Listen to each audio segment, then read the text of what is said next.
Are late-term abortions like unicorns? Are they like Sasquatch? No.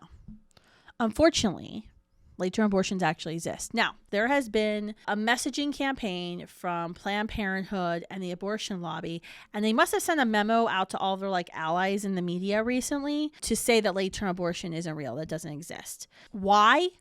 It's very simple. The abortion lobby knows how extreme their positions of abortion are, and the fact that they will not allow any Democrat who's running for federal office or probably even state office, except in a few, purple states, to name any limits of abortion they think that there should be. If they name any limits of abortion, they instantly get primaried and they put millions of dollars against those people, which ends up being, in policy, Democrats' position is they don't support any limits on abortion ever. So no limits on abortion up until the moment of birth.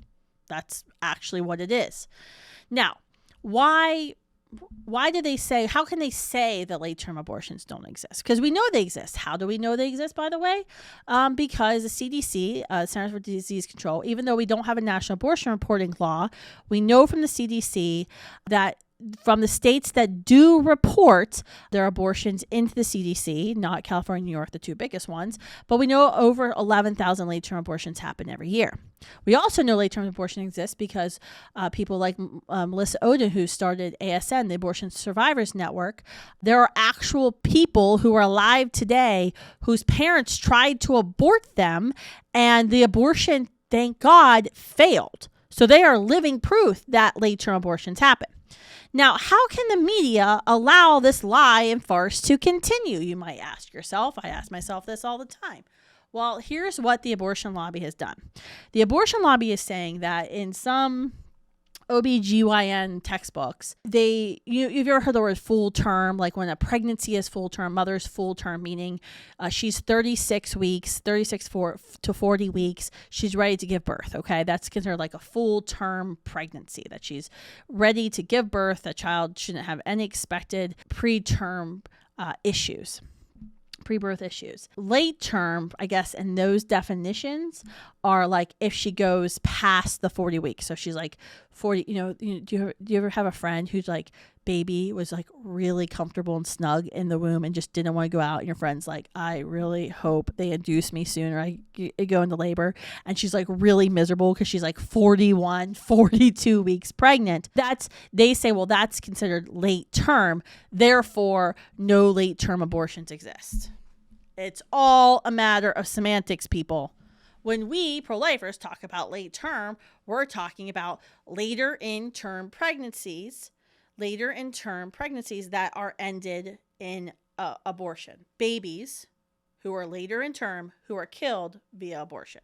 That's all we're talking about. That's how the pro-life movement came up with this term, late term abortions.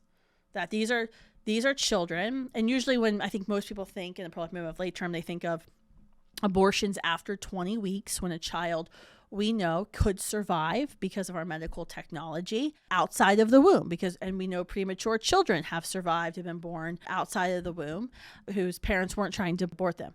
That's all that we mean. So by this semantic definition, Planned Parenthood says the pro-life movement's lying, late-term abortions don't exist. Also, I don't know if you saw a video I did recently. There was an interview with Mika on Morning Joe or whatever. I don't know what they call that show anymore, but she was interviewing Chris Christie, and she literally said, late-term abortions don't exist, but when they happen, they're very rare. Didn't take a breath between those two sentences. And the question I had was well, which one is it? Do they not exist or are they very rare? A late abortion, so abortions in the 9th month of pregnancy, I would say are very rare, but they do happen.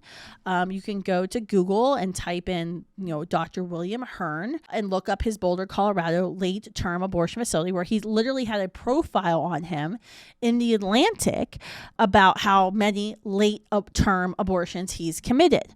And there's been numerous late-term abortionists in our movement that we have seen, sadly. Kermit Gosnell, who's now spending life behind bars for killing women and babies who were accidentally born alive during his crappy abortions, and then killed them because he sucked so bad at killing babies before they came out of the womb. He just murdered them flat out when they were out of the womb. Crazy.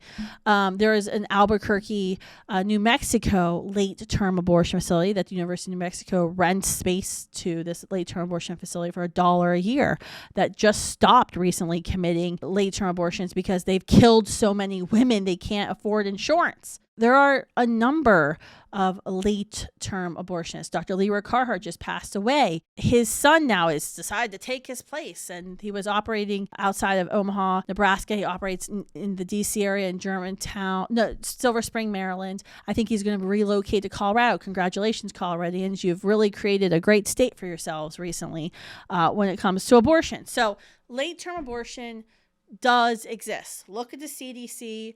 Look at the survivors. Do not let the abortion left confuse you about semantics. Late-term abortions do exist. They are real. The reason why they're trying to hide behind this and say the late-term abortions like the Loch Ness Monster are because they know this is a political loser for them. 9 out of 10 Americans, whether they're pro-life or pro-choice, agree that babies who can survive outside the womb should not be murdered inside of the womb. It's horrific. So they know that it's a political loser for them. But because of their ideology, they can't ever say that some abortions should be limited. It would make sense if they wanted to have actual consensus that the abortion lobby would say, well, fine, these certain abortions should be limited. You want to know the reason why they can't compromise on this? It's very simple. If they compromise on this issue, they're admitting that there's life in the womb. There's human beings who should be cherished and should be protected in the womb. They can't ever admit that. Democrats have to believe in the myth of the magical birth canal, that 6 inches of a woman's vagina makes a human being. Nothing becomes something. That's what they believe. I don't know what they believe about all of us C-section babies, but that's what they believe.